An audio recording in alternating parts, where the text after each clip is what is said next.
উনি অ্যাডিশনাল চার্জে আছেন। ডিজিপি এখানে নেই, permanent DGP. Principal secretary IT তাকে অ্যাডিশনাল চার্জ দিয়েছে। গোটা ভূভারতে কোথাও পাবেন না, পার্মানেন্ট ডিজি পাবেন।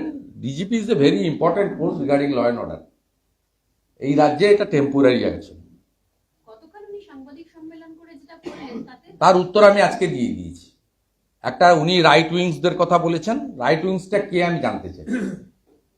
আমরা তো অন্তত যতদিন রাজনীতির সঙ্গে আছি বা যতদিন সাবালক হয়েছি, কোনো রাইট উইংস এক্সট্রিমিজম ওয়েস্ট বেঙ্গলে আমি দেখিনি। কি লেফটের সময় কি তৃণমূলের সময়। আমি র্যাডিক্যাল ফোর্সদের এক্সট্রিজম দেখেছি, খাগড়াগড় কাণ্ড থেকে একাধিক। আমি দেখেছি মমিনপুর, ইকবালপুর, ডালখোলা, শিবপুর, রিসরাতে এনআইএ হতে রামনবমীর মিছিল আক্রান্ত হওয়ার পরে। মাওবাদী এলাকায় আমি কাজ করেছি। মাওবাদীদের আমি দেখেছি জঙ্গিপনা, এবং যিনি জ্ঞানেশ্বরী এক্সপ্রেস উড়িয়ে দিয়েছিলেন, 150 জন মানুষকে মেরে দিয়েছিলেন এনআইএ চার্জশিটে, যাকে মেন অ্যাকিউজড করা হয়েছে, তিনি তৃণমূল কংগ্রেসের রাজ্য সম্পাদক ছত্রধর মাহাতো। আমি কোনো রাইট উইংস দেখিনি। তাই ডিজিপি শুধুমাত্র তার মালিককে সন্তুষ্ট করার জন্য এই ধরনের কথা বলেছেন। আর সেকেন্ডলি, ডিজিপি কালকে কমপ্লিটলি বিএসএফ কে অ্যাটাক করেছেন অনুপ্রবেশের জন্য।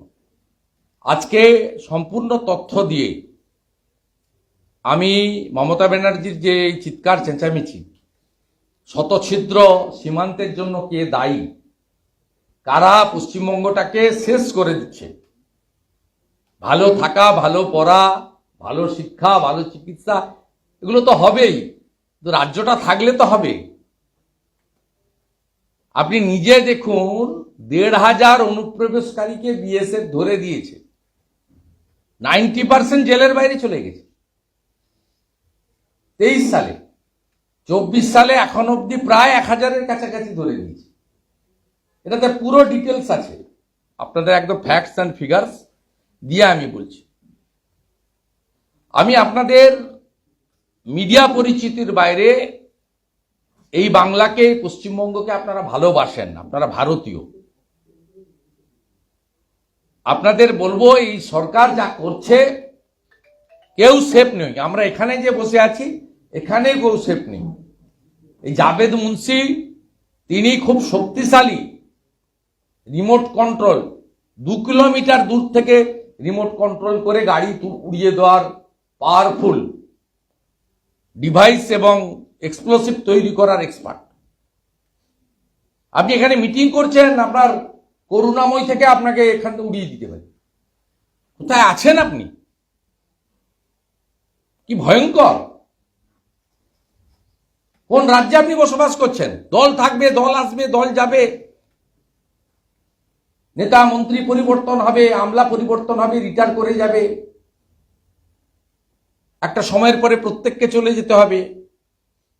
কিন্তু আমরা কি করছি এই রাজ্যে?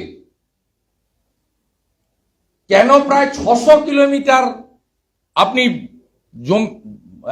বেড়া দিতে দিচ্ছেন না? কেন ইন্টারফেয়ার করছেন পুলিশ এবং বিএসএফ এর কাজে? কেন জেলাগুলিতে কোঅর্ডিনেশন মিটিং করতে ছুট দিয়ে দিন এসপিদের? বলুন বিএসএফ এর সঙ্গে তোমরা বসে যা দরকার তাই করো, টু সেভ আওয়ার বেঙ্গল। অনেক লড়াই করে ডক্টর শ্যামাপ্রসাদ মুখার্জি 1947-এর 20 জুন এই রাজ্যটাকে ভারতের সঙ্গে রেখে দিয়ে গেছেন। খুব পেনফুল সিচুয়েশন, অ্যালার্মিং সিচুয়েশন। এক্ষুনি যদি দল, ধর্ম, সম্প্রদায়ের ঊর্ধ্বে উঠে, ব্যক্তি স্বার্থের ঊর্ধ্বে উঠে না ভাবেন, এই রাজ্য কারোর জন্যই সেফ নয়, এক কথায় বলে দেয়। আমাদের ভিডিও ভালো লাগলে লাইক এবং শেয়ার করুন। কমেন্ট সেকশনে গিয়ে জানান আপনাদের মতামত। আরও ভিডিও পেতে আমাদের চ্যানেল সাবস্ক্রাইব করুন এবং প্রতি মুহূর্তে খবরের আপডেট পেতে প্রেস করুন বেল আইকন।